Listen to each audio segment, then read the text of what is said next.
there, Apple Bites. This is your Apple Bite written Ralph talking to you straight from our show here, Apple Bites, where we take a bite out of the apple and share it with you.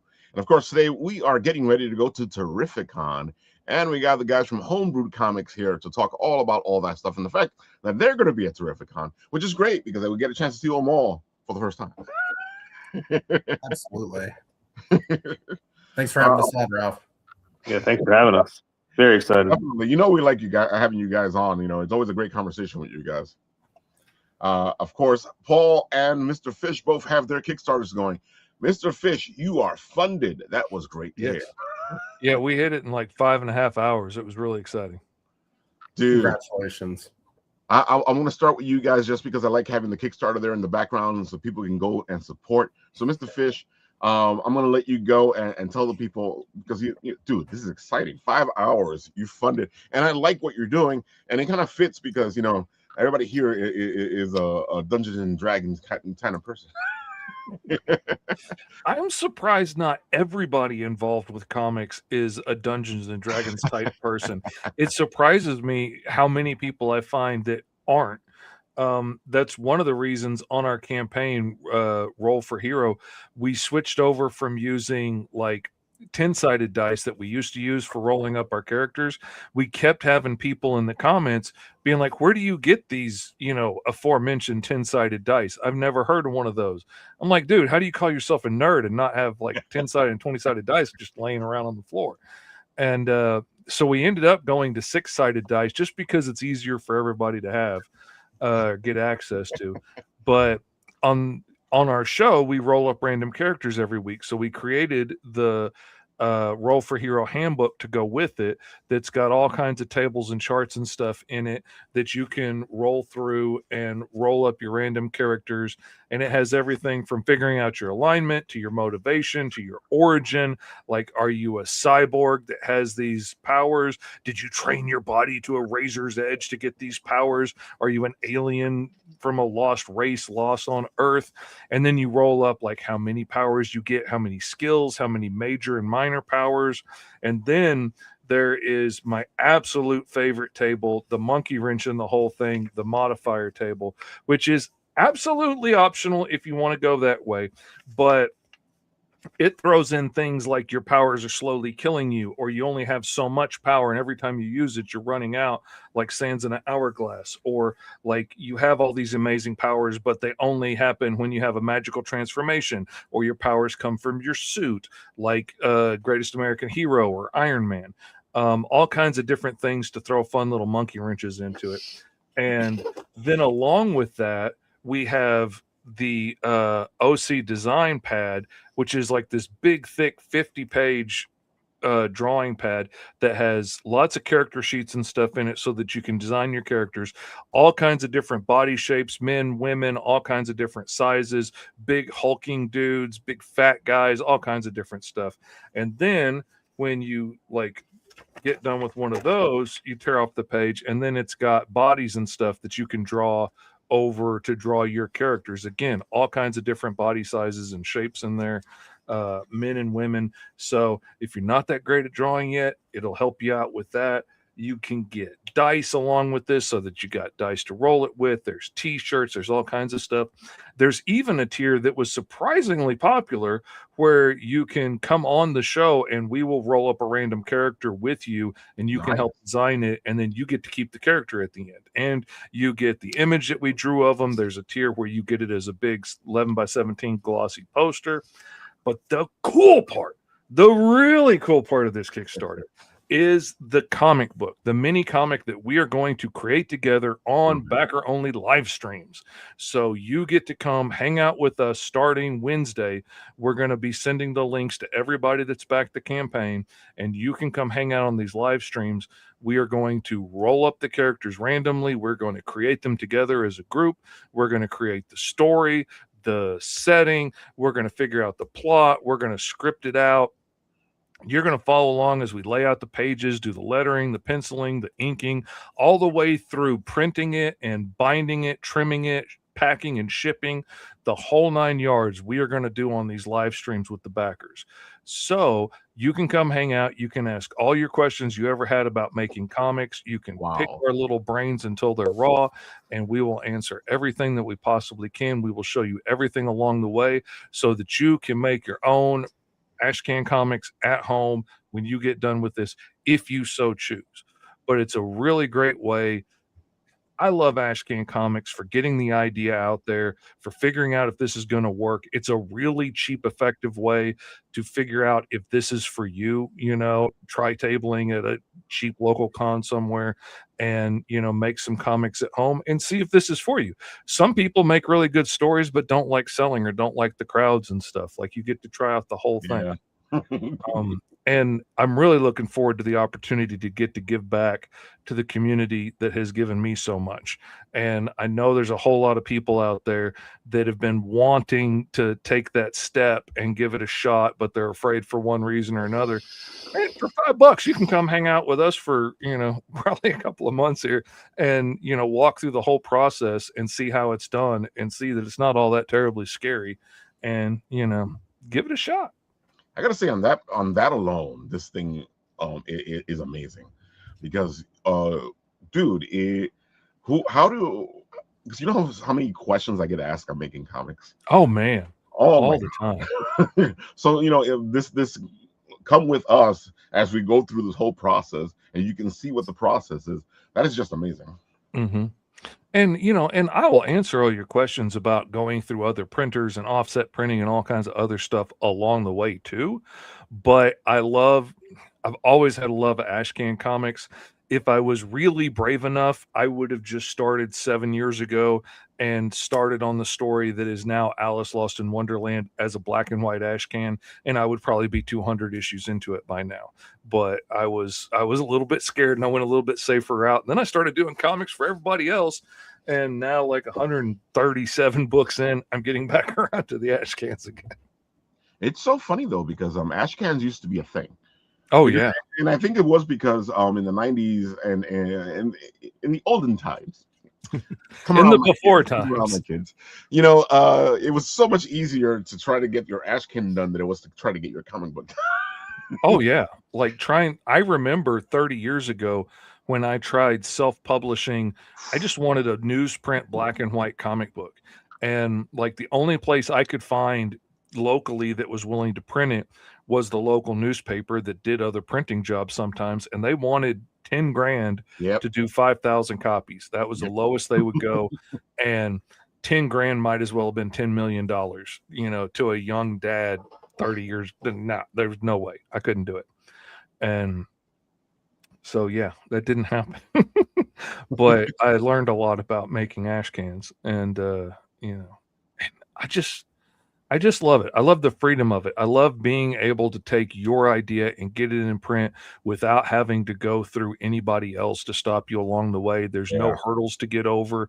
If you can get a printer, or if you can carve blocks to print it yourself, or screen print it, or draw it with a marker by hand each time, you can get your message out there. You can scribble it down in marker and Xerox it or whatnot. I made so many freaking Ashcans on Xerox machines. Here's a question for you guys, for all of you, because you're all creating comics now. Why do you think the Ashcans have disappeared?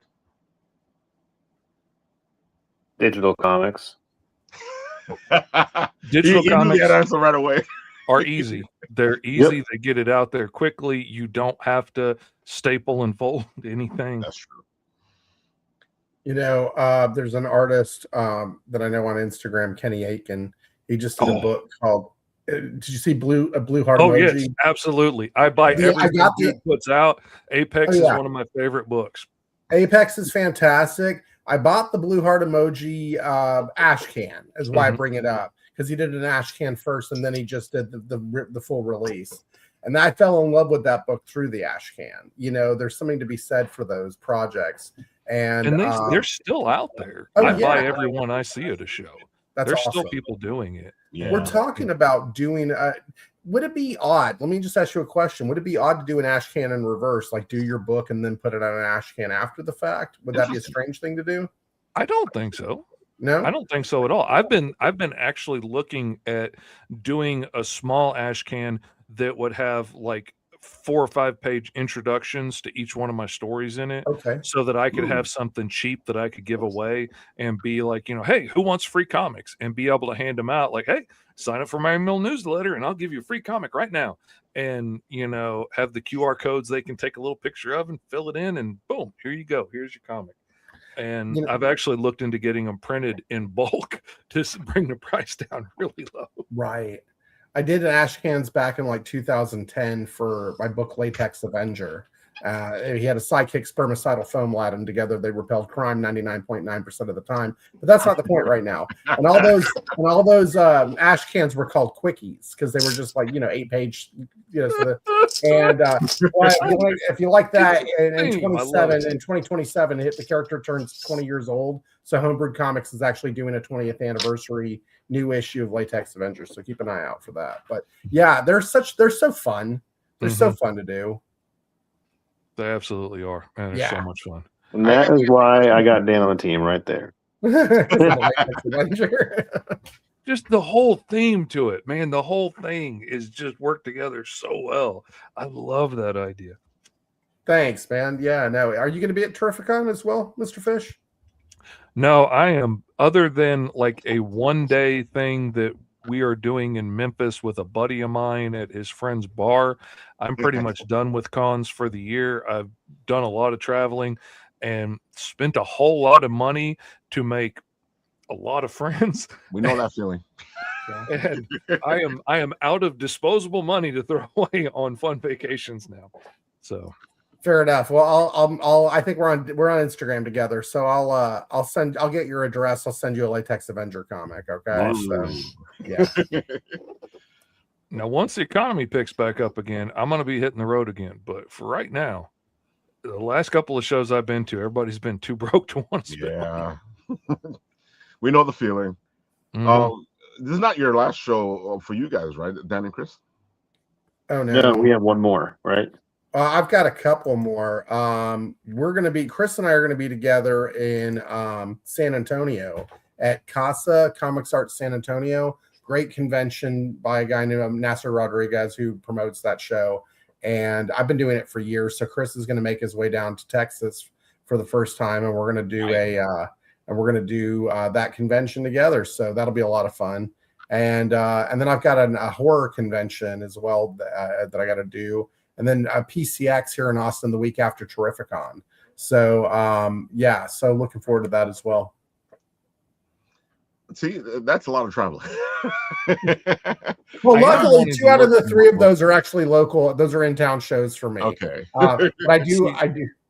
I'm open to local things. Like if I can find some things at local libraries, or even like some writing conventions or things that where I could hit a different audience of people who are interested in reading things, I would be 100% down for it. And there's like a local arts thing that I've thought about getting a table at, but as far as like driving to Dallas or something, no, I'm good for right now.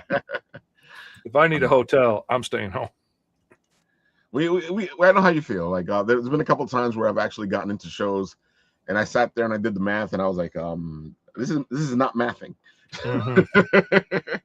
It will be a great trip, great memories. We'll probably get some great footage and stuff for the show, but I just don't think it'll be the right time to do it. And sometimes, like, I just went to 5-Star Con in Dayton, Ohio, and I knew I wasn't going to get rich at this con because it was the first time they were in Dayton, and they were taking over, where like Gym City used to be, which apparently left a way bigger shadow than I was expecting, because we had a lot of people come in the doors being like, yeah, I used to table at this con 5 or 10 years ago. I'm like, no, you didn't, because this con didn't exist here, but there was another con here. And that left a bigger wake than we were expecting. But I went because I knew I was going to get to meet a lot of friends from the coasts that I wasn't going to get to meet any other time. And I had people flying in from both sides. And I was like, yes, I'm absolutely going to drive 12 hours to go hang out with all these friends and see them. That's worth it. That's changed my mind a couple of times. And then my wallet was like, why? And like we split an Airbnb with a bunch of friends, and so we stayed up late cracking jokes and having fun, and it was a good time, and it was a lot less expensive than it could have been. Right this particular second, when I'm got several clients like circling, talking about wanting to pay me for jobs, but nobody has yet, and the mortgage is due, I kind of wish I had that money back in my back pocket again. That's the nature of the beast. That is the nature of the beast. That's exactly what I'm saying. That there's times That's the joy of working for yourself, kiddies. You got to figure out what you want to do, what you don't want to do. It's a big game, folks, and each thing is his own thing. It's easy to get carried away in that season of feast and forget definitely. that season of famine is coming. You should be storing up. But I remember when we first started out, we did a bi-coast thing 10 years ago. We actually got into Kamikaze Con, and my partner was able to go to California to go to Kamikaze Con. There was the Stan Lee Con all the way out there, and I was like, this is a way to start off, man. Oh. So, Paul, why don't you tell the people all the good stuff? Remind them of what's going on here, and it looks like you're up again, which is great. Yeah, I'm crawling up there. It's taking a while, but things are going well. We're about a little shy of $200 from our first stretch goal, which I'm pretty excited about. So we get about 9 days left. Charles, thanks for backing the campaign, man. I appreciate it. And so, yeah, I'm pretty excited about this. It's been a couple of years since I did the last Kickstarter, but this Kickstarter is for a comic book that we're putting out. It's all part of our education framework that we have for what we call History All Around Us, where we're trying to make learning history fun for kids and students and pretty much anyone who wants, learn something about the past. So, like I said, we're excited about this. It's going well. I just got to keep the momentum going for another 9 days. We are going to be doing late pledges after this, but ultimately, when it's all said and done, I'll have a full-fledged comic ready to go out. I'm pretty near finished with the whole composition of the book, which I'm pretty excited about as well. So you can tell I'm pretty excited, period. But no, it's a great project. It's been working on for going on 5 years now. It started out as a video game, and it's worked its way into being a comic book because of the way I've been developing the second episode of the video game. And so it's a new experience for me. I've been an artist. I've been in marketing forever, but I've never really done comics before. So I'm having fun with this, and I'm doing a lot of fun things with the concepts behind the book as well. So there's a lot of Easter eggs that are going on with the book itself, and it's really meant to be an opportunity for readers to go through and actually hopefully learn something about history. It's an action adventure book, but it's also going to be combining, the whole information about all the characters that appear in the comic. So you can actually go in and figure out who these characters are, who they were, what their role was in history and what they've done, to contribute to our heritage. And speaking of ash cans, I did an ash can initially as well. So this was offered, prior to the book coming out. It actually did really well. I'm now handing out to people whenever I see them so they can get them involved in the Kickstarter. But, it's an 8-page book that I did to preview the whole comic itself. And, this is the idea of what the comic looks like. So it's kind of where we are. And in terms of what the framework is, what I have going on with this, I speak of History All Around Us and what it does. It's really meant to be using comics as a way for kids to engage with the material, because comics really provide a way for not everyone has the ability to read all that well. So it provides opportunities for diverse learners to come in and engage with the materials. The comic book is one sense. We actually have what I call a mission journal that we developed for the program as well, which is what this is. So kids get this program book when they go into the program, and it allows them to come in and engage with the materials. They can add their name and such, but they're also able to create their own avatar. So basically they come in, they pick out a person from history, or if they want, a character they make up, they can actually go through and create their own character to go through the journey. And so based on the subject matter that's chosen, they could be investigating feudal Japan. They get to choose the person, place, or thing. to decide the research they want to do. And actually, this book provides an opportunity for them to journal. So they actually do journaling on a daily basis. They go through, do the research, come back together after the journal's done to work as a group to do a presentation. And so they put that presentation together and they present it in class. So it's really not only allowing kids to have fun while they're doing this stuff, but it provides them the basics for learning, which is pretty important. It's understanding the ability to write and read, but then also to collaborate and also to pull together ideas and do a presentation. So that's really the whole framework that's coming together. We're going to be offering a tabletop role-playing game after this Kickstarter comes to an end. I have that pretty much probably nearly complete at this point. It's just a matter of getting the artwork done for the cards themselves. But the game mechanics are done. The cards are set. I actually have 2 missions built out. And based on the episodes of the book itself, we're going to be doing episodes for the game as well. So it's been a great experience this way. It's really multi-purposing all the work that I've done for both the comic book, the video game, and then ultimately the tabletop role-playing game as well. So I can pretty much lever all this stuff together. Yeah, Vic Medina's like, cool artwork. Oh, yeah. I mean, I had the opportunity to meet many artists over the past 2.5, 3 years at different cons. And so I actually commissioned 5 variant covers for this Kickstarter. We have Angel, Son of Saint Lopez. We've got Keith Williams. We've got Chris Madd. We got Will Torres, and we got Angelo Concepcion III, and they all brought their unique talents to these covers, which are phenomenal. I really said to them, do whatever you want, and they said, well, we really need more direction in this. I said, too bad, I'm not giving it to you. So basically, they just did whatever they wanted to, and it turned out great. I mean, I wish I was an artist and someone said to me, do whatever you want. I think that's like, having an open canvas is kind of fun. So, they all brought their unique style to this. I was really happy that I can present this as an opportunity, and so that they're Kickstarter exclusives, they're virgin variants. So you won't see any Time Enforcers logos on here because I will be selling these after the Kickstarter, and they will be sporting the Time Enforcers logo as well as any kind of the branding to promote the book on the outside. So if you want pristine covers, the only place you can get them is through the Kickstarter. That's it. And once you miss this opportunity, it's gone. We actually have a hardcover edition that we're doing as well.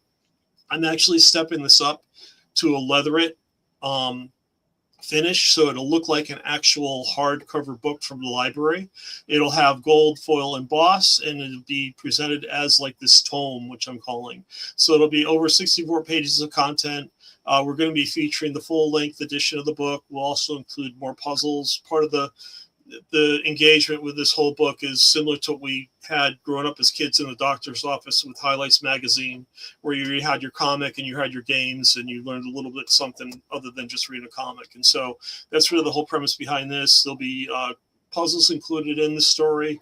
They're interwoven into the dynamics of the story of the story itself.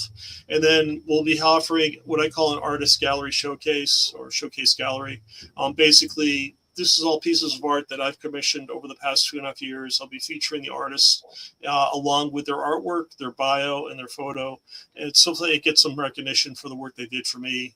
Basically, they interpreted the work, my characters, to their own design. So similar to the variant covers, these artists did, different characters from Time Enforcers and put their own spin on it, which is really cool. There's such a diverse range of creativity. It's just, I want to share them with everyone just so they can see what people are really capable of doing. So it's really cool stuff. I love it. Love it. I love the fact that we keep trying to get over there and make this into what you want to make this. I keep telling people, Paul needs a team to get all this stuff done. Come on. Yeah, it's getting tiring, guys. I mean, it's like I can work about 20 hours a day, but at some point you got to get some sleep, and that's what happened on Sunday between traveling, to Philadelphia, then to Bronx. It's like Sunday was like a lost cause. I couldn't wake up at all. It was a mess. I feel you, because when I woke up Sunday, I was like, what? It was hot. I mean, that was one hot con, man. It was so hot in that basement. It was unbelievable. Yep. But yeah, it's classic con, folks. It was the basement of a church, and it was a classic anime comic con. Yeah, it was great. I mean, last year wasn't so bad, but evidently the air conditioning gassed out on them, so they had only one air conditioner working, and it wasn't a good experience at all. It was really too bad because there were a lot of great artists there, and I just couldn't stay the whole time. It's just way too hot. So Yeah, but we went get to stretch one goals going on. We recently. got $2,000 coming up. So if we get that, we get our digital stickers. But the thing about it is, along with the digital stickers, we're going to be offering membership into the Secret Circle. So if you know Christmas Story at all, then you know what the Secret Circle is all about. And so you'll be getting all the rewards and entitlements that go along here too with that membership into the Secret Circle. And then that'll be essentially access to our Discord channel. But then throughout the year, I'll be offering freebies as we go along. So I'll be passing along any kind of digital rewards, digital prints, digital stickers, all that kind of good stuff. As long as you're a member, you'll get it. And then the stretch goal for $3,000, I'm going to actually flop out. And I've announced this before. I'm going to take the $4,000 stretch goal and make it $3,000. And that's actually a cover that Keith Williams did for me that I didn't know he had done. And it's a variant cover of Nico Time. So if we get to $3,000, anyone that pledges this campaign, doesn't matter what your goal level is. If it's $5, I don't care.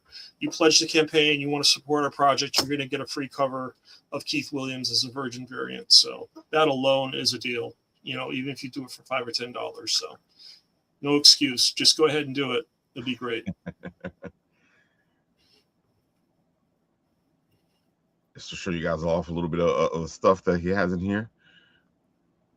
Yeah, I'm really trying to, do a lot of tongue-in-cheek stuff with this, but also make it so that there's a good sense of understanding what the history behind the whole story is about. And so I'm playing up character dynamics between the characters that appear in the book, but I'm also highlighting their achievements in terms of what they did in the past, so people can understand how important their life was and how it contributed, like I said, to our heritage. So. Of course, I'm going to put the link into the comment section, as usual, so you guys can go and check this out because, the professors worked really hard on this. Every time I say professor, people go, oh, yeah, okay. But if I say Paul, they go, who? There's still a disconnect. It happened last con. I mean, I talked for this guy for like 20 minutes dressed up as Professor Haugens, and I had this great conversation with him, and that got so hot I had to take the outfit off. And I got to his table again. And he said, who are you? I said, I was just here for 20 minutes ago talking. It's amazing what people do. Clark Kent and Superman works. It totally works. Anyone says you wear glasses, I don't know. It does work because people don't know who you are. Either that, they're just not paying attention. Context. Like there's so many times I'll be talking to somebody at the con and they're asking about my books and I'm just pitching and they're looking at me kind of funny with a weird smirk and I'm just pitching, enjoying myself. And then they leave and my kid's like, they're on The Walking Dead, right?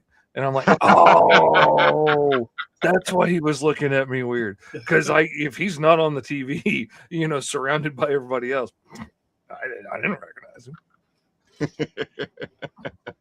I've done that a bunch of times. And it's bad because I do interviews, so I gotta be careful. I'll just talk to people like, yeah, okay, whatever. Mm-hmm. They'll walk away. I'm like, Ralph, that was. I'm like, Or I see people in person, and like I'm used to everybody being this tall on the screen, and nobody expects me to be 6'4". And then I'm not expecting somebody else to be who they are in real life. Or like not be distorted by having their face like right in the camera like some folks do. And like, oh, you don't look like that at all, actually. Oh, you look normal. Okay. I just thought you had like a giant nose for some reason. Fish, I was literally talking to this guy for 20 minutes with a wig on. He didn't know who I was. Yep. 10 minutes later. That would 100% be me. I have people coming back in different cosplays the next day testing me, and I'm trying to guess just by like body shape and stuff, like who could they have possibly been yesterday to take a guess, because I'm not going to recognize them. All right, it's folks. funny. I was at a signing at a store here in Austin, and it was like a free comic day or something like that.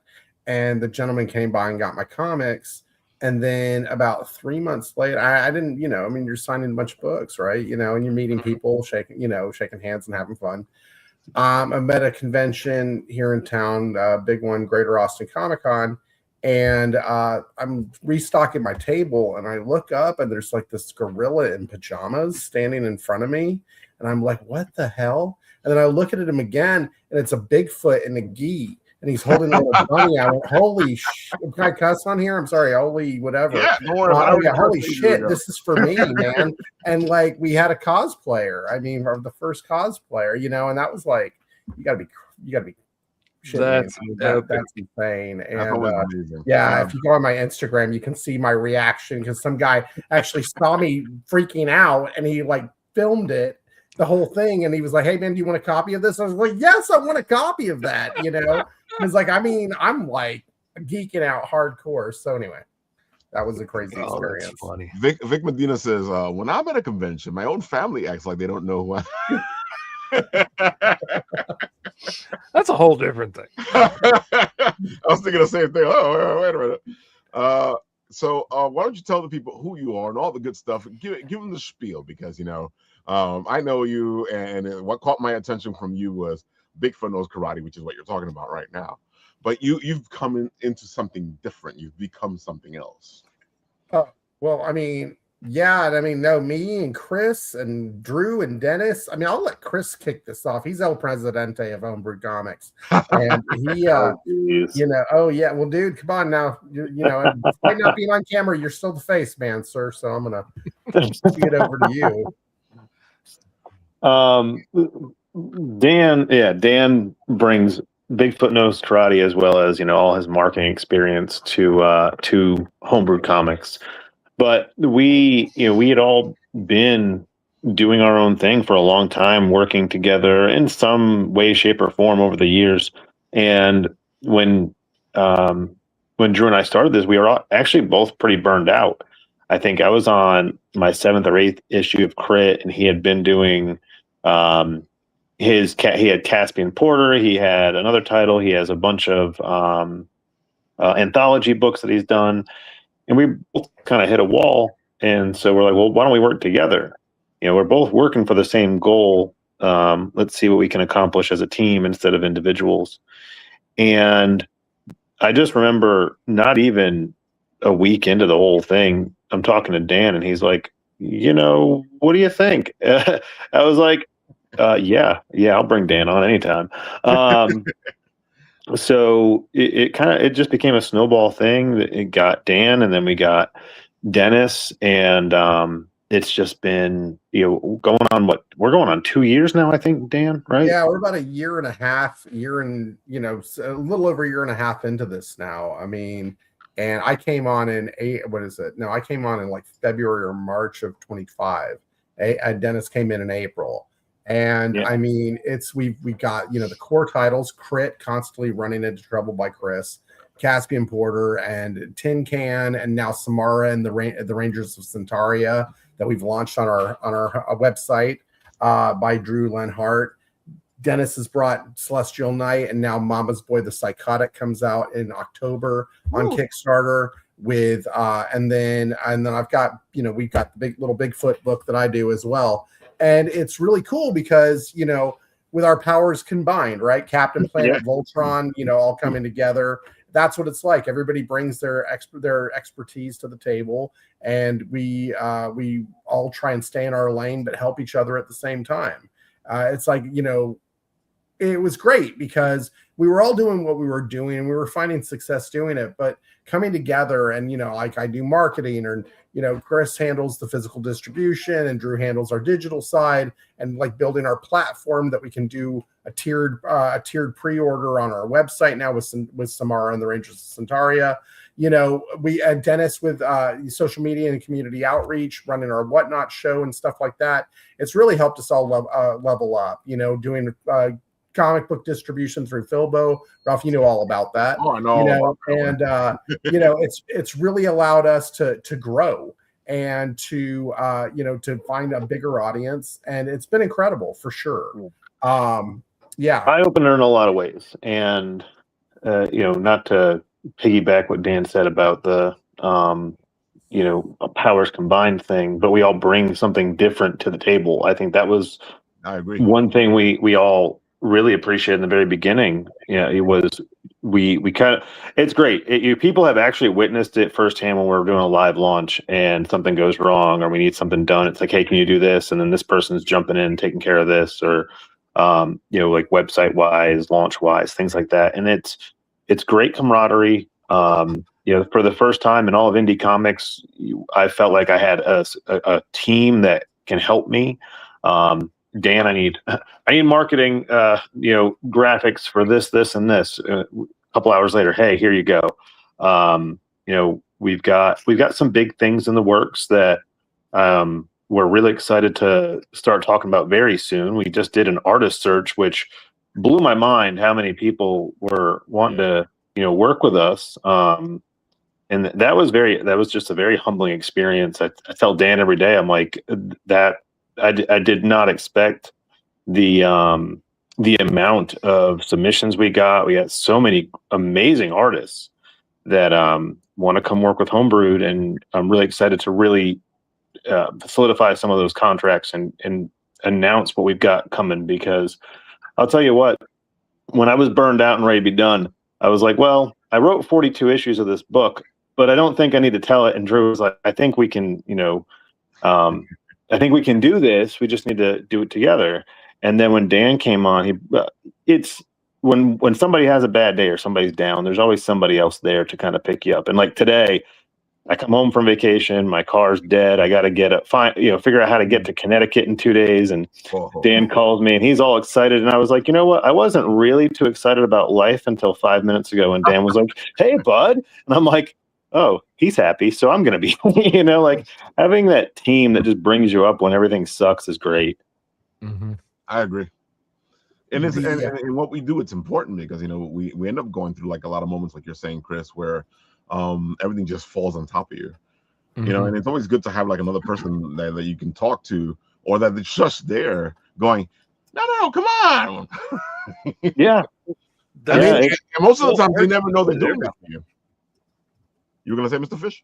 It's so hard to be good at everything. Yeah. And I make a point of like, if I find people that are talented in the places that I'm not, I try and keep those people close to me. And when I find people that are smart, that challenge me to like do better than I've been doing, and like, oh, that's a smart idea, I should do that too, then I bring those people and keep them close to me, because I want that camaraderie. I want people challenging me to do better. And and it pushes me to get better. It's part of why I share everything I learn so freely, because I want to help other people get to doing what I'm doing. And it's awesome to find people that are willing to work together. I'm always telling people there's room for indie comics. We need people that aren't necessarily writers and artists per se, but we need people that are organized, people that can make sure deadlines get hit. We need people that can make sure books get ordered and shipped out on time. Like, I missed a con that I paid for because I forgot about it, and I missed the email, and I just didn't go, and I paid like $195 for the table. Oh, no. It's just gone. And like it wasn't even that far away. I could have, I just missed it because I didn't have anybody in my corner that's better at checking emails than I. I work under the auspice of, look, you can't do it all. You can't do it all and do it right. That's why you hire the pros when you need to bring in someone. You have a team that you can lean on. It just makes for a better product in the end of the day. And frankly, who the hell wants to work in a void? The whole point of making comics is so people can read said comics. I love the process. Do not get me wrong. Creating a book, whether I'm drawing it, writing it, coloring it, whatever it is I'm doing on that issue, I enjoy every single aspect of it, but I want the world to see what it is we're putting out there. And you can't do that without good social media, good marketing, things of that nature, and really pushing the envelope of, getting this shit seen. So, to have people in your corner, I don't know a thing about distribution. Chris handles that stuff, man. Doesn't even, but like I handle things that he doesn't have to worry about. And that's what makes it really work for us. So, it's cool. And that's what makes real good teams at good. coming up with ideas, not to making sure everything gets done on time. I wish Drew was here, but we always know that Drew just isn't. He has kids and sports and all these other things, and so we have this ongoing joke where he's like the guy in the background. But I'll tell you what, having that guy at the desk is such a great thing. Like last week, I just called him and I said, "Hey, I'm struggling right now with keeping up with some of the sales. You're in the website every day. Can you just start running the reports?" He comes back. He's like, "Oh, I already wrote an algorithm that'll give me the reports every week." And I'm like, of course you did, Drew. Of course you did. Yeah. Like, those are the guys that, man, you're like, what? What do you mean you already did it? Right. He's our guy from Moneyball. I swear to God. You know what I mean? Like the analytics guy who figure, how we're going to do it right on the best way possible. He's awesome. He's awesome. He also runs our newsletter too, which is fantastic. I mean, anything. And he never misses a beat. The man never misses a beat. Nah, he's solid. But I'm literally like, "Hey, Drew, can you just keep an eye on these emails? I am overwhelmed at the moment." He's like, "Yep, I got you." It's like that. Again, that teamwork is just there. And I think that's what's led to some of the success we've seen over the year, because individually we were all doing well. Dan, I mean, I always go back to this. I love this story that Dan and I were literally announcing our books the same exact day. And I'm like, 3 years ago or something like that, right? Yeah, it was like, about 3 years ago. And I just messaged him, was like, "Hey, you're launching a Kickstarter. I'm launching a Kickstarter the same day. Instead of fighting for people, how about we just, I conceded. I was like, I'm willing to go to another day unless you just want to do it together." And he was like, "Screw it. Let's just launch together." And we raised almost $4,000 or $5,000 in less than 15 minutes. It was, very successful launch for the two of us. There was no competition that we see. I remember somebody once messaging me on Instagram and saying, "You're my competition." And I'm like, "No, I'm not. My only competition is my last book." I got nothing to do with yours. You stay on your side, I stay on mine. We're all working on the same. Like, just put your book out for me. So, Indie Comics keeps a good name. That's all I ask. Mm-hmm. And I just loved that. Like, that right there said to me, Indie Comics is where I want to be, because if there's people like Dan who are just like, I'm literally saying, "Hey, you win. I'm not even going to argue. If you want to go, then I will back down. Nah, man, we got this. We'll do this together." Absolutely. Okay. We funded both books in 15 minutes. I mean, it was like, there's, we do live launches, and I know a lot of other folks do live launches, these days. And that's great because, it gets people excited about what you're doing. And, hype up that live launch about a month ahead of time, start building it up on your stories or your reels or whatever, getting that just out there. And by the time it was done, we had over 300 people watch that live over the course of the evening. Right. That was just by bringing in new people into the live all the time and getting people excited. Crit has a great following. Bigfoot Knows Karate has a great following. And then we cross-pollinated that audience, and it worked out tremendously.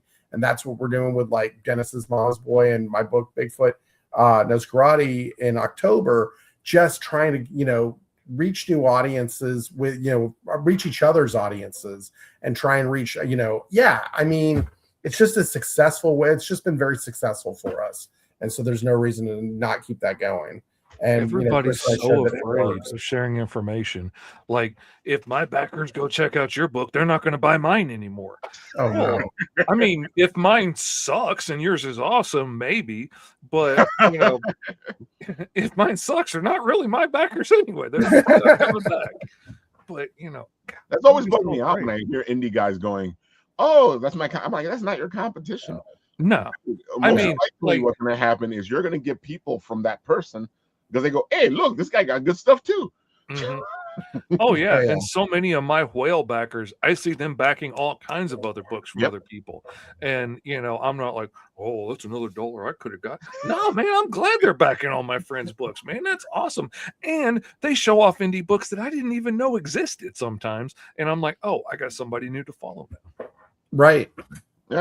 Yeah, we're in this together. I mean, when you go to the comic book store, you're not buying just one book, and the same thing when you go to Kickstarter, you're not buying just one book. Oh no, you're supporting the entire community. Yeah. We did something. I told you about this before the show, Ruff, but we did something cool on our last round of campaigns. Or was it this round? Yeah. No, the ones before this. We did. We were really inspired by the Image Zero book from the 90s. Oh yeah. We had to like cut out the coupons and mail those in. So if you backed the 3 campaigns, the Caspian Porter, the Crit, the Bigfoot Nose Karates, you each got a coupon. And I don't have one sitting around here, but everybody got a coupon in their packs, and it had a 3-digit code on it. You took all three digit codes, went to our website, and then you were able to pre-order Homebrewed Zero. You know, Oh, and that's we did the Homebrewed Zero book, and it was a collection of short stories, original short stories, all featuring the characters from the Homebrewed universe or Homebrewed titles. We don't really have a universe, but you know what I mean. And so it was really cool. We were able to do that, and then we did that as a what are these things called? Holofoil cover. Oh, how beautiful! And then so that was what you got in the campaign, and now we're doing the red cover just for general sale. But it was, you know, I mean, trying something new and different, or not really new and different because we totally ripped that off. But nobody's been doing it in a long time, you know. And it was really cool. It generated a lot of extra sales across the Kickstarters, and it was a lot of fun doing that for sure. I want to comment on that real quick. Dan was very, very sold on that idea, and the rest of us were like at first, I had no idea. I'm like, Image Zero, and I was very young, and I loved Image. I had a copy of that, and Dan's energy behind that one, I don't think any of us even gave a second thought. Like, Dan loves this idea, we love this idea, and I was like, for all of them mothers, I'll tell you what. It was so his excitement for it was so infectious. I do remember it, and I was like, man, even if I was against this idea, Dan is so excited. I'm just sold. Like, this is going to be awesome. And it's one of our highest selling books now, which is freaking awesome. We have a couple stores that reorder that thing all the time. So kudos to Dan and his ideas. Speaking of, I think it's cool where we've been talking about doing annuals now because that thing has been so fun. And we don't have a shared universe. You know, a lot of people ask, like, "Oh, is this a shared universe?" And Homebrewed Comics is not. Every title stands on its own. But because of the success of Zero, we've been really debating doing other ones. Like Homebrewed versus like on Zombie Island or something to that effect. Right. And then also we did do a crossover though too. Caspian, Celestial Knight meets Caspian Porter. We did that last year. That was a lot of fun too. So they actually do kind of share their universe, those two characters. And Drew and Dennis just did a phenomenal job on that book. So we're trying some different things. You know, I mean, I've always been kind of adamant that Bigfoot lives in its own world. But the thought is, to do a non-continuity annual just for the hell of it would be a lot of fun. Agreed. Yeah, it's hard for us to merge universes, especially when we have so many books that have been done before, but doing new things or like non-continuity pieces, it's been a lot of fun for me, especially because I've always felt like, my title is in its own little D&D universe, and then these guys come in and they bring me all these cool crossover ideas, and I mean our chat is just filled with a lot of fun stuff. And that's the joy of IndieCon. We talk about the convention coming up. We talk about Kickstarters and everything that we do. But the joy of Indie Comics is just the ability to create without limits. And if you read anything that goes on in normal comics, like typical comics, Spider-Man, all those things, there's always some contention out there of they've done that before. I've seen that. Why are they doing that with this character? And if you're bored of reading those things, you come over and check out what we got going on. I gotta ask or say, I've been in the D&D realm of comic books for a long time. So to hear more and more D&D themed books and you guys doing what you're doing with the D&D stuff, that's awesome to me. Because when I came on here, I was like, man, how come nobody plays D&D? And now I'm meeting more and more people that do. So I'm glad. It's so funny because and maybe because I like to showcase them here, and one of the reasons why I got you on the first time, Chris, was because I was like, dude, it's a D&D book, I got to get you on. and you know, I've been able to find all these D&D books and bring them on the show. I inspired you. It's like, come on, let's get on the show. As soon as I see a book that has some kind of reference to D&D, I'm like, all right, let's bring this on. Let's show them off. You know, because I feel like it's a genre that already has enough trouble as it is by itself. You know, Yeah. because you know, first you got to get the word out to the D&Ders, and you know, that's always a difficult thing. And then at the same time, you want to get the word out to the comic book people. So you know, you're stuck in between a rock and a hard place. And the comic And book they people are don't like, cross over as much as you automatically think No. they wouldn't. That blows my mind. I'm like, how do you not? How did you survive being a nerd in the 80s or 90s and not like learn to play D&D at some point? I question people all the time when they're like, I've never played D&D. I'm like, and you call yourself a nerd? Like, what did you do on your Exactly. weekends in high school? Like, go on dates? I don't get it, man. Like, No, I think those people, you know, came on to being a nerd after all the MCU movies came out, and it was cool to be a nerd. Yeah, That's what it comes down to. Okay. they're the football player from high school. that Exactly. now He thinks it's cool wouldn't to be a touch nerd. D&D. In fact, he slapped the kid around who played D&D. I hate to Oh, say yeah. it. You see how It's Yo's funny. story is in the movies. Like, okay, yeah, that's cool. I want to be like that. What's funny is those people from your high school that you would never have been into all that stuff. They follow me now on Instagram and like all the comic crap I make, and it's like, you know, and like when you buy, you know, and it's like it's so funny to me because didn't you like rub my nose and shit for this like so many years ago? Wasn't there a swirly near my future, you know, for my multitude of Batman shirts of the year of 1989? You know, I mean, like, There's Oh, a man. movie. awesome. It's awesome. There's a movie I harken back to, Revenge of the Nerds. There you Uh-huh. go. There you Love go. that movie. Love Exactly. that movie. Yeah, but I'll tell you what. If you look at it through the modern lens, those guys. Oh my god, They're pure evil. it doesn't work anymore. They No. made the jocks look like awesome individuals because they were just did some heinous. Oh my god, yeah. Oh my god. Yeah, But it the was nerds were like, you're right though. If you look at the movie now and you pay attention and you watch it, like I watched a couple of them and I'm like, man, these guys are assholes. Oh yeah, like toxic, Oh, yeah. abusive. Yeah, it's bad. All those movies that I thought were so cool back in the day, and I'm like, you know, yeah, I want to watch this with my kids. I forgot how many boobs were in them. Because, Dude, I watched I either 16 wasn't Candles paying with my daughter. attention, or it was edited on TV or something. Yeah. And I forgot over the years. And then, you know, I'm watching Freddy Krueger with my kids, and it's just boobs after boobs after boobs. And I'm like, dang. I mean, Do you know how many F-bombs were in my cousin Vinny? God. As I was watching this, my wife said, we got to turn it off. I mean, my kids are like 8, 9 years old. I said, no, it's too old. I thought it was funny, but it's just like, man, what did I forget? Mhm. I watched 16 Candles with my daughter, and I thought it was such a great movie when I was young. It is the most racist, homophobic thing. I mean, I'm sitting there watching it with her going, I'm sorry. I'm so sorry. I'm so sorry. Oh, it always bugs me out when my kid turns around and goes, you told me this was good. Right. Well, Or at the like- time, for what we had, it was pretty good. Good. Our parents anymore. didn't monitor anything we watched, though. I Oh, mean, no, they they didn't, didn't. they didn't monitor we watched. It was like Not they at kick all. you out of the house, come back when the street lights come on. Yep. You know, there's a hose on the side of the house if you're thirsty. That was the Gen X, you know, parenting system. That's pretty And, much you know, it, yeah. Yeah. People So- think They we're were more worried exaggerating. about No, like us you're not coming home with exaggerating. nightmares from an R-rated movie than what we were going to see in the R-rated movie. Dude, there's stuff that we watched that's PG that should have been R. Oh, 100%. 100%. 100%. Because I watched, was it was it Labyrinth or Dark Crystal or something with my kid? And, you know, I remember being a kid and loving that movie, and then she's watching it, and I'm like, you might want to close your eyes. I forgot how bad this is.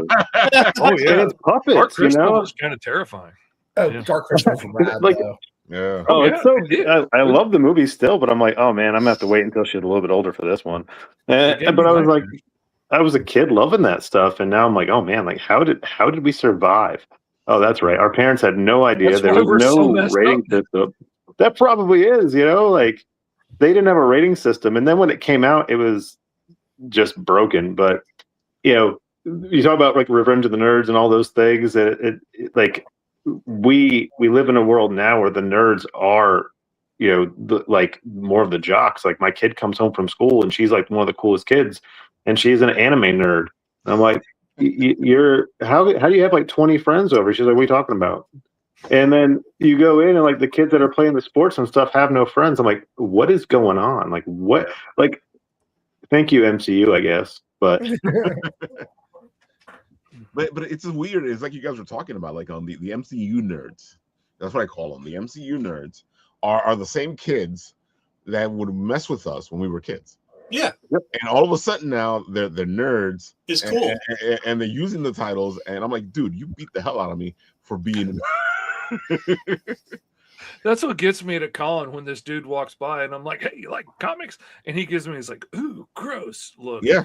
And I'm like, you know, you're dressed as Shazam right now, right? Like Yeah. full body costume. I mean, Dude, that bugs me out. But it's the hottie next to him that's dressed like Wonder Woman that's got him there dressed like Shazam, not the fact that he wanted to do that on his own. Oh, I was a skater in high school, from elementary school through high school. I skateboarded. I loved it. And I was the guy, you know, everybody show up in their, you know, their punk shirts and all that stuff like that. And, you know, I mean, I was a punk rock kid. I loved all that stuff. But I was the kid who showed up at the ramp wearing a Todd McFarlane Spider-Man t-shirt. You know what I mean? Like, got to keep it real. You know, you got to keep it real. Yep. So, yeah.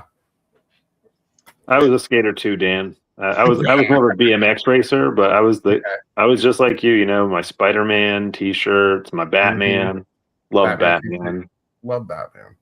I was the kid who saw, you know, the '89 movie like 3 times in the first week. You know what I mean? I had the '89 cereal. You know, like the. Oh yeah. I had a Batman bar mitzvah cake. Damn it. Okay, let me just put it out there. I had the Batman bar mitzvah cake. So every single one of those movie cards, like the whole 9 yards. Yeah. Oh yeah, those Topps cards that they put out, loved them. Oh man.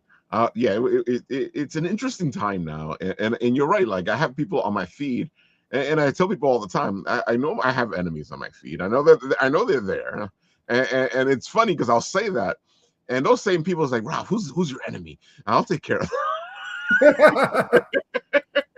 No, you gotta have haters. You know what? Yeah, you gotta have haters. You know, that's how you know you're doing something right. Oh my God. It's so funny because it's like did you forget you beat me up in school? Oh my God, it's an interesting time. Mm-hmm. Completely. I'm going to my 25th reunion at the end of the month, and like there's people in there that I never talked to in high school, and they'll message me and be like, "Oh man, I just read your book," and I'm like, "You literally made fun of me in school." Like, see, exactly, that's what I'm talking about. Yeah. Oh my God. My date from junior prom. One day I was at a Comic Palooza in Houston, and I was, you know, selling books and stuff like that. And she comes over to my table and she's like, "Hey," and I'm like, and she's like, "We went to prom together." I'm like, "Oh my God!" And she's like buying the comics and all that stuff. This was like back in the Latex Avenger days. And it was just so funny to me that, you know, somebody who I would never have thought was into all this stuff, you know, is now, you know, MCU nerd, you know what I mean? I guess, you know, they showed up in costume and the whole thing. It's funny how it works. And it's funny because I don't begrudge anybody for their nerdom or the geekdom. My problem is usually that these same people will do the same shit they were doing before. It's just painted in a different picture. Mm-hmm. And that's when I have an issue. And I'm like, dude, stop. You're still being the fucking guy who did all that bullshit to me when I was a kid. We're just growing the fan base, right? Oh my God.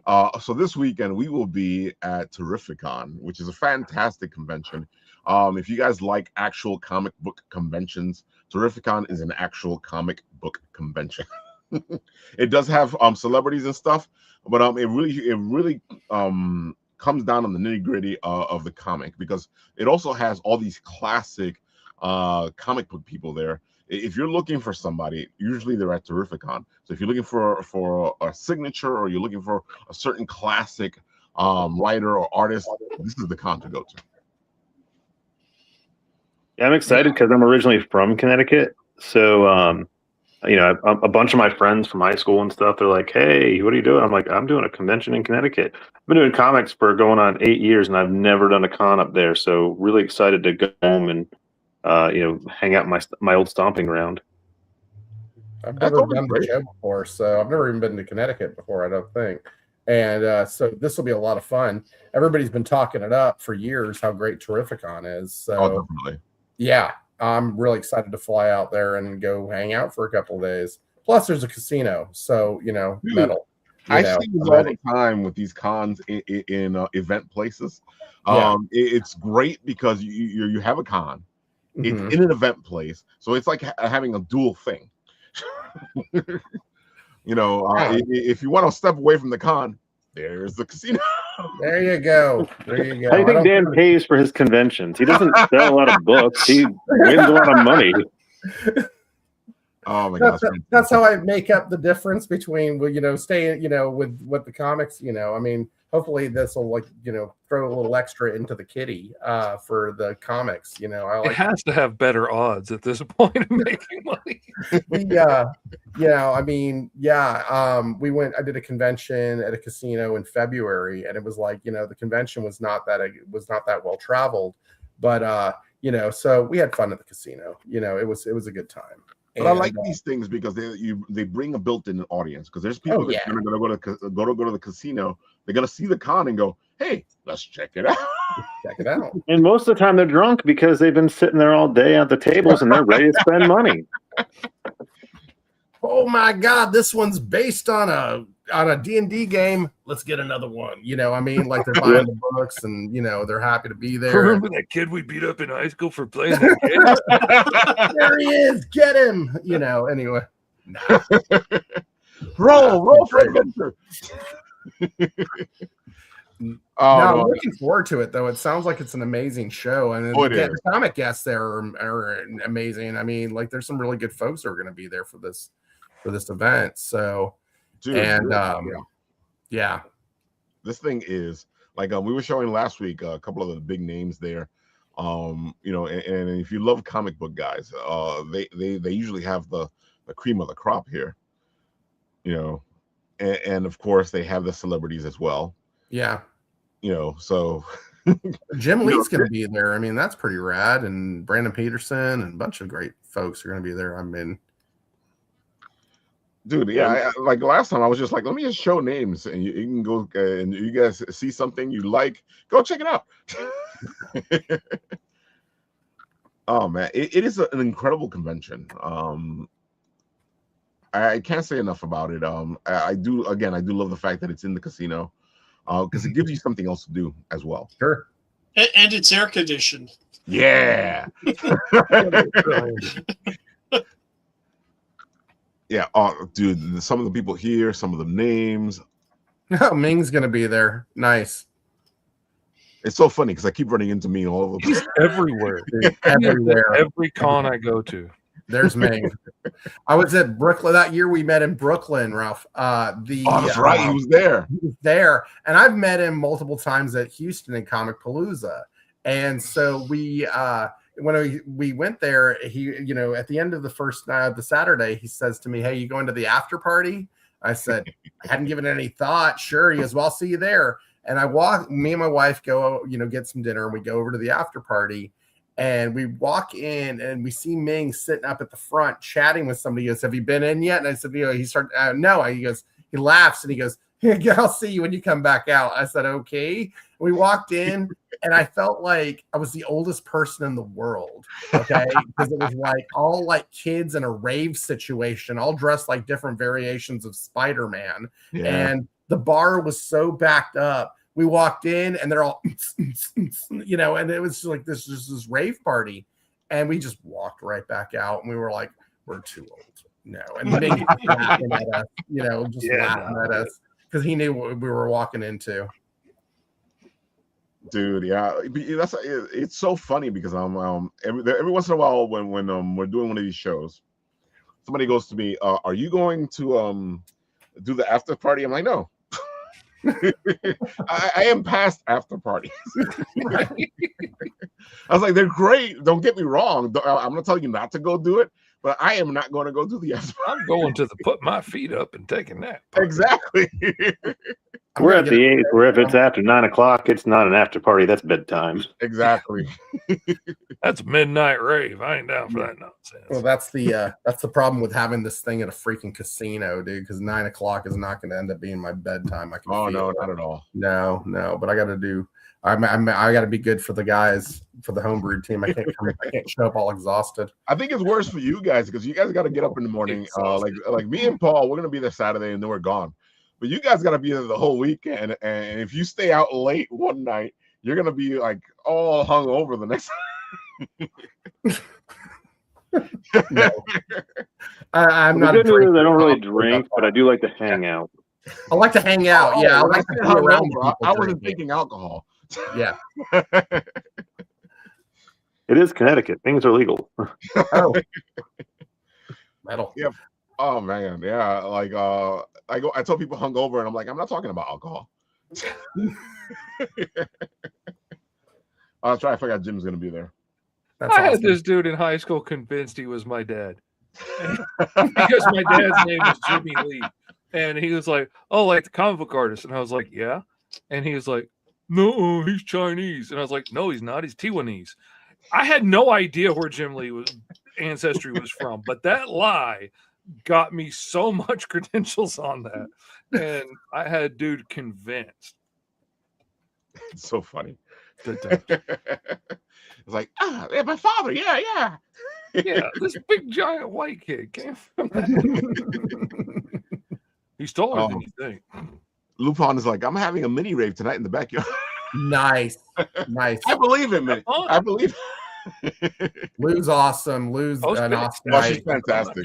Yeah, she's an artist here in town. I've known Lou. How long have I known you, Lou? Probably since like 2010. So she's great. Oh man. Yeah, folks, of course we are gonna be having a blast at Terrificon. If you can be there, be there. If you can't be there, you're gonna miss it. So Dan and Chris, one more time, tell the people all the good stuff. Tell them where they can find you. Dan, you go first. Okay. Well, first of all, check out homebrewcomics.com. If you scroll down, there's more stuff down there. We got a store, we got our different title breakdowns, all the different things you can find over there. It's, all of our digital platforms, everything you need it all. That's where to find it for Homebrewed Comics. Check out the catalog, meet the team, check out the store. You can also find us on Instagram and at these local conventions, all these conventions right there. We're going to be at those. And then you can find us on Instagram at homebrewedcomics.com. Also, you can, me personally, you can find me at danomite139 and Instagram, TikTok, and something else. I can't remember. Oh, and there's Facebook too. But please check out Samara and the Rangers of Centaria live for pre-order on our website right now. It's a tiered system, just like you'd find on any other crowdfunding site. Pick your digital, get your variation of the covers, things like that. You can find us this weekend at Terrificon. We're at Artist Alley H6, I think, something to that effect, and somewhere in Artist Alley. And so come by and check us out. I'll be there. Chris will be there. Drew will be there. We'll have copies of Dennis's books as well and Homebrewed Zero. So come check it out. We got some great stuff happening. I just realized we haven't asked you what Samara's about. Samara and the Rangers of Centaria. Best way to describe it, it's Battlestar Galactica meets Lara Croft Tomb Raider. It's a fantastic story by Drew and Del Barris. Have you ever heard of Del? Del was an artist for Marvel, DC, all over the place, and he's just bringing his A game to this book. And the art looks fantastic, yeah.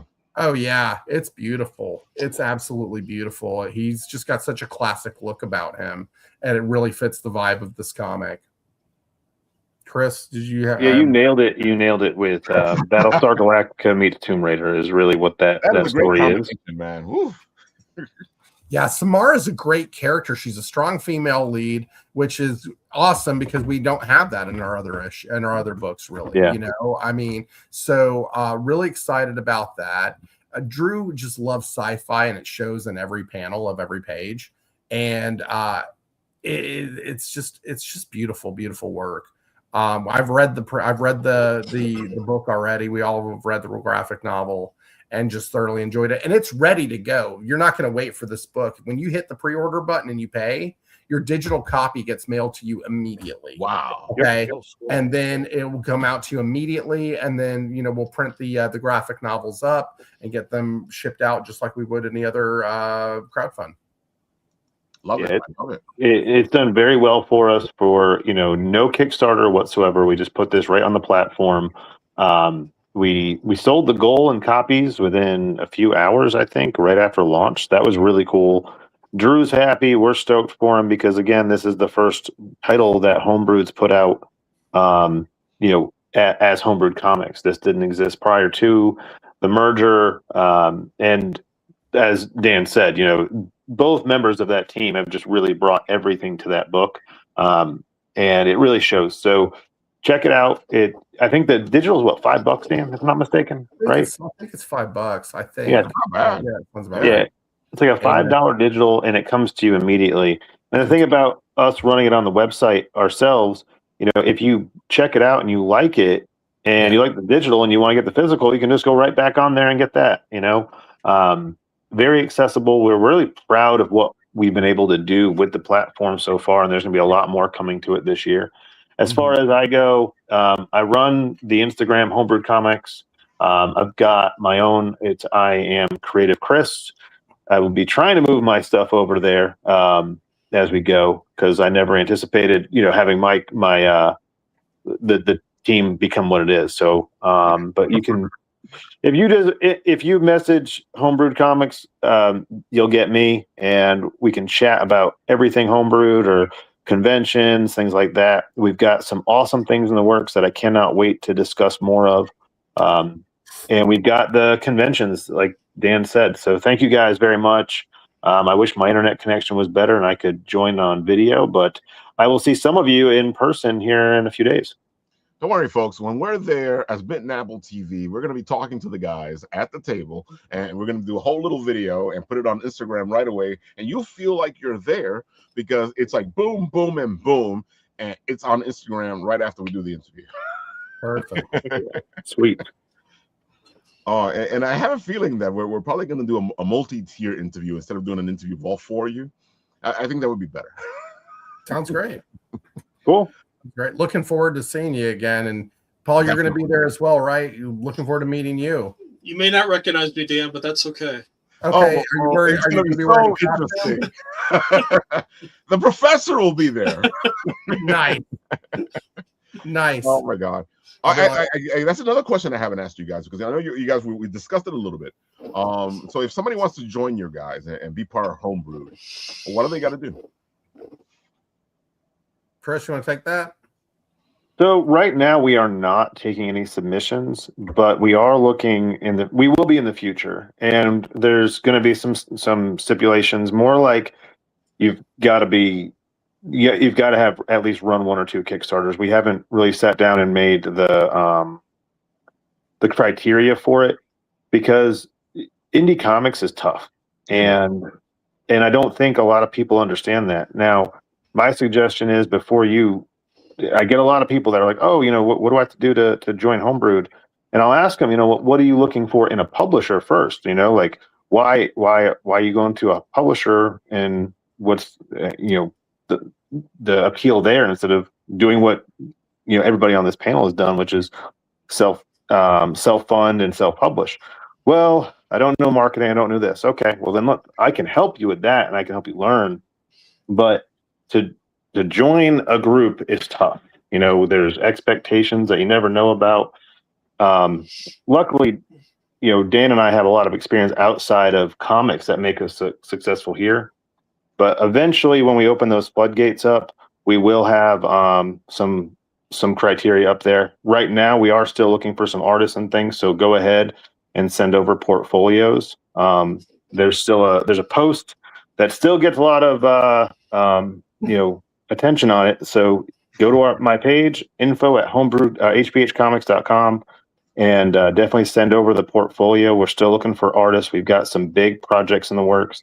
And I mean, Dan, you can chime in here too, but with the amount of creative ideas that we put in our chat every day, we're going to have more books that we need help on as we go. I mean, just yesterday we were talking about a couple different colorists and artists and things. So I think I'll use Mo Lubison as a great example. Mo is in Homebrew Zero. He has a short 6-page story in there, and how he got in with us there. He's been doing covers for us for a while, and I think you guys might be able to chime in here too. Indie comics is a great idea sometimes, but when you fulfill a book, there's just there's something about fulfilling a book that's hard that people don't realize until they have to do it. Yeah. I had a gentleman ask me, he's like, "Hey, can you help me with my book?" I'm like, "Well, what do you need help with?" He's like, "Well, I just want to write the book. I don't really want to market the book, and I don't want to promote the book and this and that." And I'm like, "Well, if you don't promote the book, you're not going to go anywhere." Like, people don't just. I want you to pay me to sit home and write, and then you do everything. That's what I want. Lupin is like cover artist. Yeah, and Lou is incredible. She did a piece for me years ago for Latex Avenger, and then actually has a piece in the Bigfoot Knows Karate Godkiller Deluxe Edition this coming out in next month when we fulfill that. Chris, yeah, we need to actually look at Lou's portfolio because she really brings it, and her painted style is phenomenal. It's amazing. Yeah, and another thing is, and she does a Betty Page like nobody's business. If you ever seen her Betty Page stuff, yeah, phenomenal. Yeah, Lou, you're amazing. Thank you. She says, "I'll be swinging my hips, my hippie traps at sunset."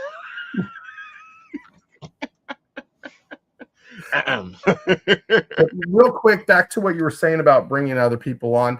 One of the things that we're trying to do is we're trying to experience all the bumps in the road ourselves before we bring anybody else on. So because we are going through a lot of new stuff. I mean, whether it's digital distribution, physical distribution, this project that we're working on in Hush Hush right now that we're working on. I mean, we have so many things happening. And we're learning it. I mean, yes, we all bring in expertise to the company, but it's a bumpy road along the way. Let us kind of get to smooth the road before we bring anybody else in, so they don't have to endure some of the pains that we're having along the process. Not that it's painful. Come on, we're having a great time. We're making comic books. Yeah, we're making comics. I mean, in the end of the day, it's a freaking comic. You know what I mean? If you really break it down. However, there's a lot of love, a lot of work, a lot of sweat, blood and tears. Y'all know, you all know for yourself. Yeah. Well, and you can have a better idea after a minute of what you need from somebody, what you need to expect from somebody, and they need to be able to handle giving if they're going to come in and be a part of that, and not just, here, I made a pretty book, you do all the rest of the hard part for me. Yeah. Ain't no publisher doing that, no matter who they are. I mean, that bugs me out though, because there are people out there that think that's what happens once you get somebody to do stuff for you. I'm like, dude, even the big guys do their own promotion for their own stuff. You don't see any of these big writers and artists, and they do their own promotion. Yeah, I'm friends with some guys that do. Actually, V. Marion. I talk to him all the time, and he's out there promoting. Yeah. Mm-hmm. He's a great guy. I love Bitten. He did a cover for issue 10 for me. Every con I see him at, we're chatting it up, and I see him all the time still promoting to buy the book. A lot of cover artists, especially, they're like, "Hey, make sure you go in and look for this cover by me." Yeah. And just because you're on a publisher doesn't mean you've made it. And I'd say that lightly to people. Like, you don't get into comics to make money and retire. You get into comics because you have passion, and you hope that passion bleeds into your fan base. Like when I go back to when I met Dan, and he was using his finger painting skill on a laptop. I'm scrolling through Instagram, and I'm like, what is this dude doing? And he was just so into drawing, Bigfoot. And I find out what his comic is. He launches the comic, and now I'm invested in it. And I talk, and Dennis Valencia, who's on our team. Dennis, he has two issues and the crossover out, and Dennis will sit at a con and people come up and just love supporting Dennis because he's such a good person. And I think that people don't realize how much, and we're all creative, so we have this moment of where we get camera shy all the time. You know, it's just kind of being a nerd means you're shy, no matter what. But if you don't get out there, you don't put your face out there, people don't. I don't know what it is. Like you can have this amazing story, but if people can't see you, they won't ever see your story. Right. It's funny that you say that because I always get people because I have social anxieties, and but you do what you do. I'm like, yeah.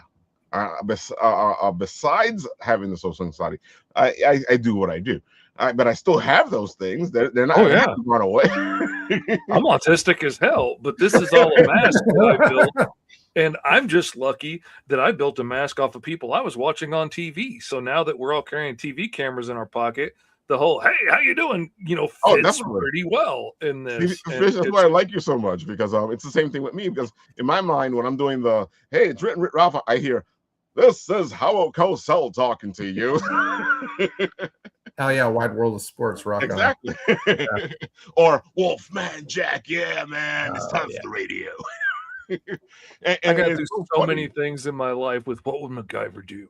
Oh yeah. I had the bracelet for that. Oh wait, no. Oh my God, folks! That's See, awesome. we're a bunch of nerds and geeks. Go say hi to us. We'll talk to you. We'll tell you which way you should go. All right. So, Mr. Fish, why don't you tell the people one more time all the good stuff so I can show off your Kickstarter one more time? GoMrFish.com will always take you to the latest thing that I'm working on.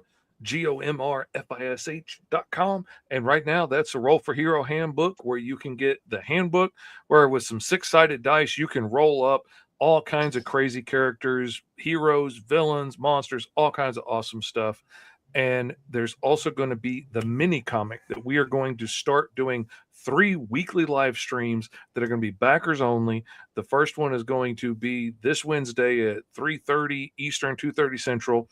And you can come hang out for as little as $5. Back it, we'll send you the link to the stream. You can come hang out. We are going to be rolling up the characters, creating the world, the story, the background characters. We're going to plot it out. We're going to write the script together. We are going to lay out and pencil and letter and ink the pages together on live stream. We are going to print, bind, trim, pack, ship the books. You get everything soup to nuts, a masterclass in making Ashcan comics and putting them out. Ask all the questions you ever had. I'm really looking forward to it. I have absolutely no idea what the comic's going to be. It could be anything. And that's terrifying and exciting at the same time. Right now. We come up with so many wild ideas. We just went on live stream today, just letting people know that the campaign was live. And we rolled up some characters real quick and came up with a really freaking awesome story that I wish we could make as a mini comic, but it wasn't one of the backer only streams, so it doesn't count. So it's going to be one of the millions of ideas that we come up with that don't get made into anything, and we're going to make up something new together. All those streams will be reposted later because, like I said, I believe in being, a blessing to the people coming up behind me. So I want all of this to be available later. You're just not going to get to participate and kick out ideas and, help decide what happens panel to panel and, what characters look like and what they get named and all that stuff. So which tier do you need to be in order to participate in this? Any of them. Absolutely. Any of you can back just the handbook at the digital tier for $5 and you can get in, or just the mini comic for $5, or back just one of them at the physical tier, or get the whole set that comes with the fancy schmancy drawing pad with all the different images and characters and stuff drawn on it that you can draw over, and dice and the whole 9 yards, or you can get the set with the t-shirt. Or you can get one of the limited sets that were way more popular than I thought, where we bring you on the show and we're going to roll up a new character with you and design a new OC for you. And you get to help us decide what it's going to look like. And that is so cheap. You get either a digital image if you want to go the digital route, or we'll do a printed poster along with the comic and the mini comic and the drawing pad and the dice and the whole 9 yards. So I got to say, $75, that's a great deal. Yeah, it really is.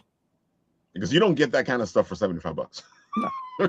And there's also like there's all of my books and stuff are in there as bundles. So if you haven't like read Alice Lost in Wonderland, you can get a bundle that has all 3 issues of that, or you can get all the issues of The Mighty Call or Green Zone, and all that stuff's available as add-ons, and you can get commissions from me if you want like a full pinup or cover or something. There's those things available there too. But yeah, it's exciting. We're having fun. I cannot wait to see what we come up with. The regular team of people that are chomping at the bit on our show every week, fighting to see who's going to get the first message in the comments and stuff before we launch. Those guys come in with so many amazing ideas and name ideas and character ideas. Like the characters we created today came up with this awesome mixed backstory between the 2 of them because of the comments from our regular viewers. I cannot wait to see what happens when all of my other like regular backers that are comic creators and aspiring comic creators and parents of creative kids and young people. Like the only caveat to this is I want to keep the live streams relatively PG because I want the younger generation to be able to hang out too, and to be able to learn how to do this, whether they're printing them up at home or they take over the school Xerox machine and start cranking them out, whatever it is. I want to be able to share this information with everybody. So we're gonna keep the booby and fart jokes to ourselves for a little bit. But I love these little cartoon figures of you and Uncle E, and I'm like, this should be a tier because I want one of myself. That should be. That's what I'm saying. All you gotta do is book a slot on the show sometime, and you'll end up in the thumbnail. So there you'll you end go. up with one for sure. There's a workaround. All right. Yeah, there's a workaround. I ended up stealing Uncle E's style because we were switching off doing the thumbnails at first, and it was jarring going from his style to my style. So I just started copying his style. It's so cute.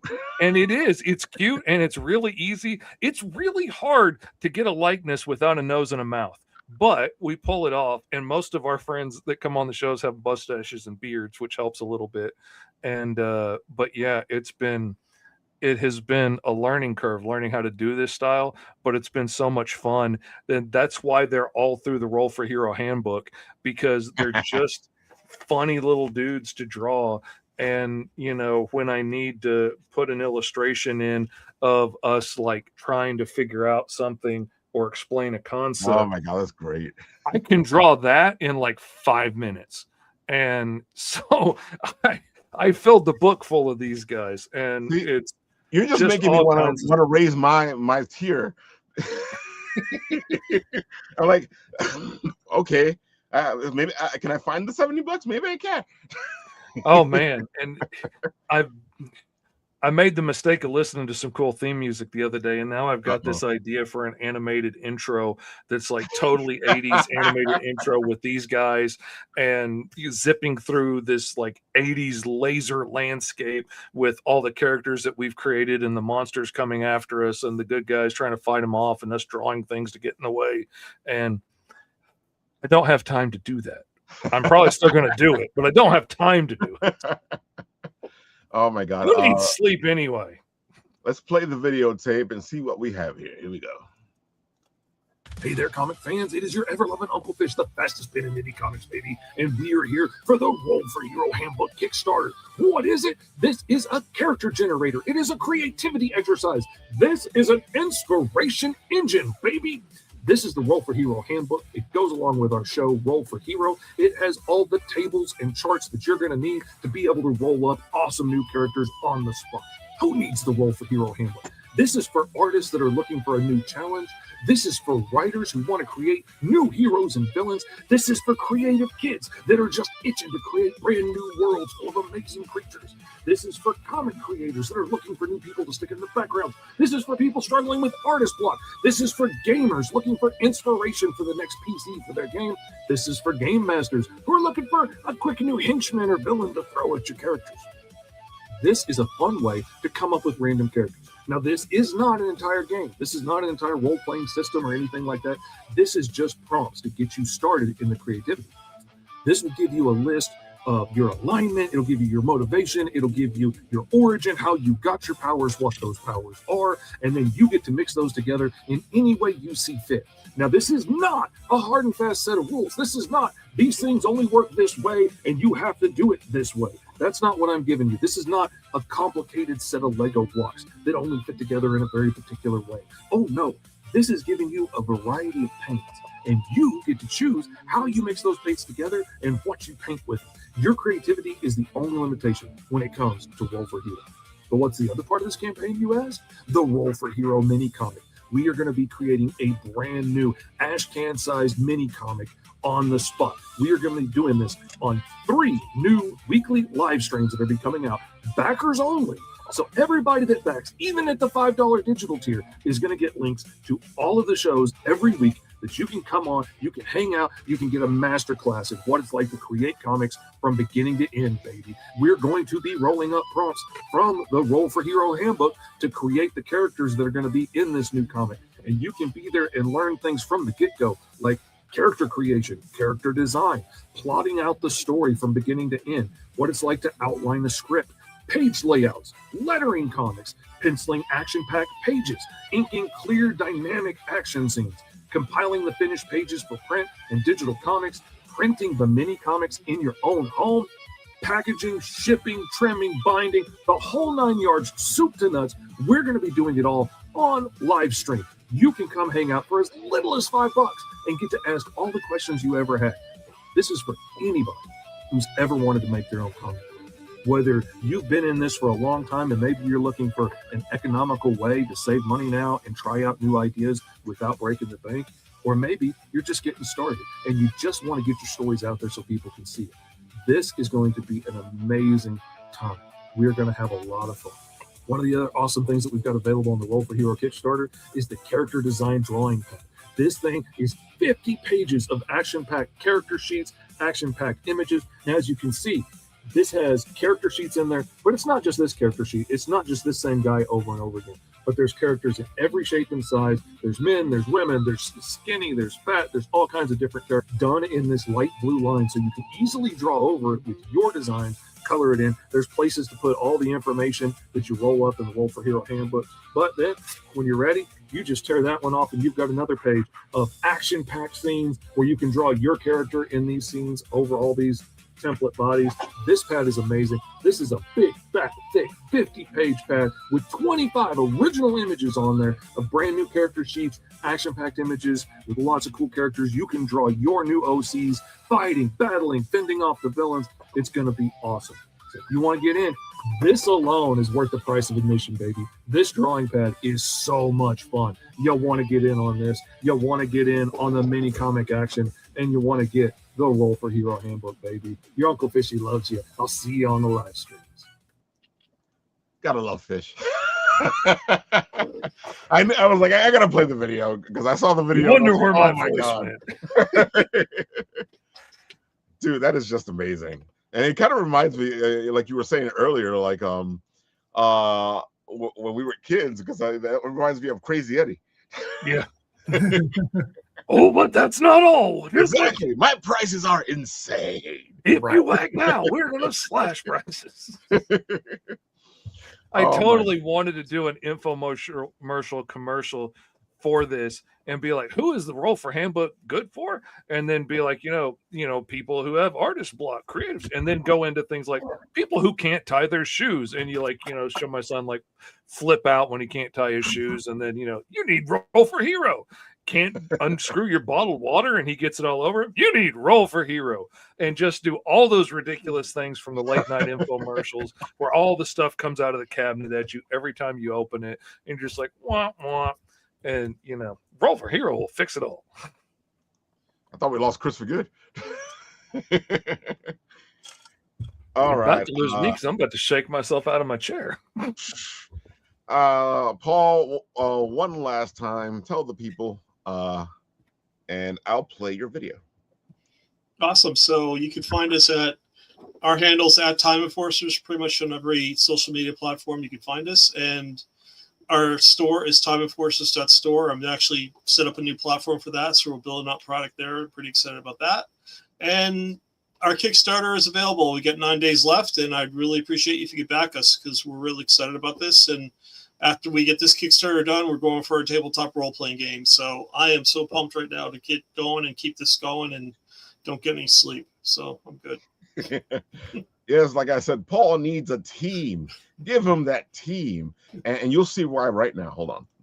Welcome, Cowboy Adventurer, to the next thrilling installment of the Time Enforcer Saga, Episode 2, Flying into the Crime Store, where learning history can be fun. Welcome to Axiom Intergalactic News, your single source of truth for the events that shape our reality. Timeline in chaos! The GSTC moves into action. This is your announcer, Ed Henry, bringing you the latest intergalactic updates from the Axiom News Network. The Galactic Space-Time Consortium, watchful guardians of the timeline, are under attack. A new evil from a trans-dimensional realm has emerged with a diabolical mission to transform reality as we know it.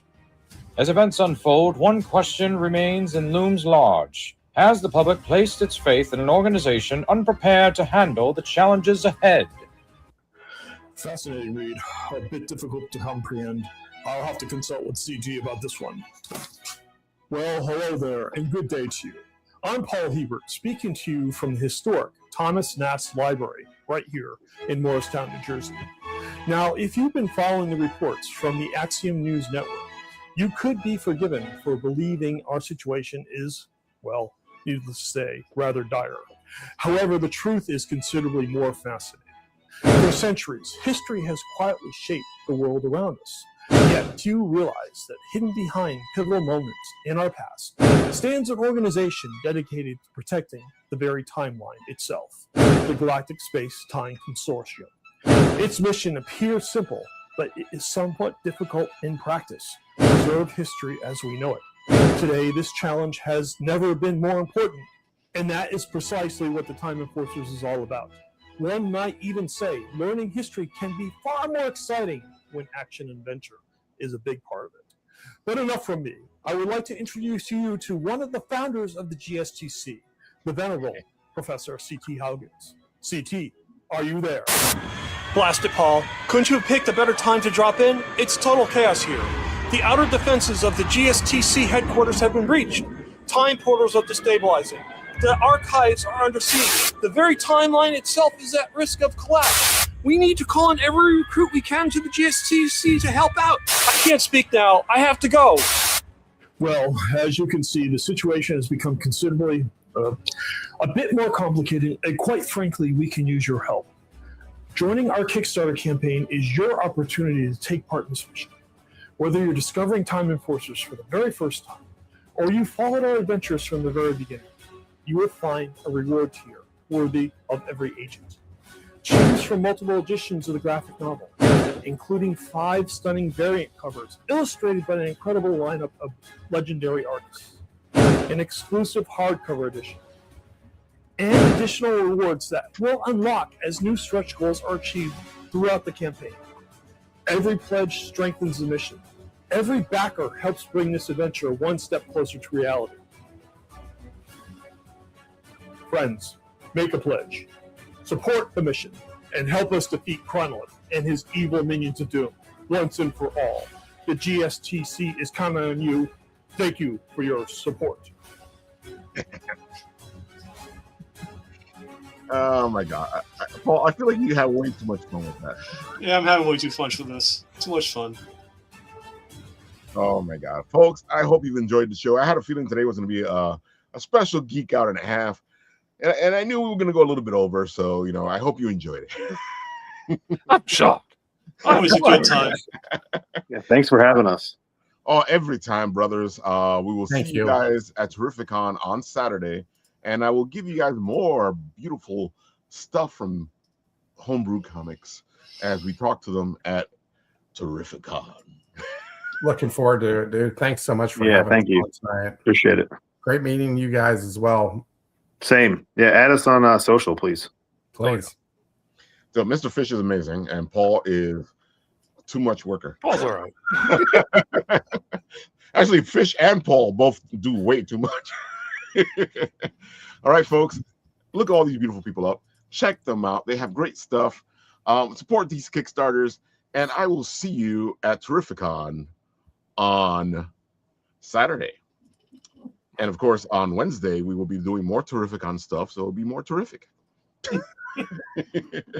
You can never be terrific con enough. That's all I gotta say. Oh, I completely agree. It'll be terrific. All right, folks, on this show, when it ends, I press a button and this happens.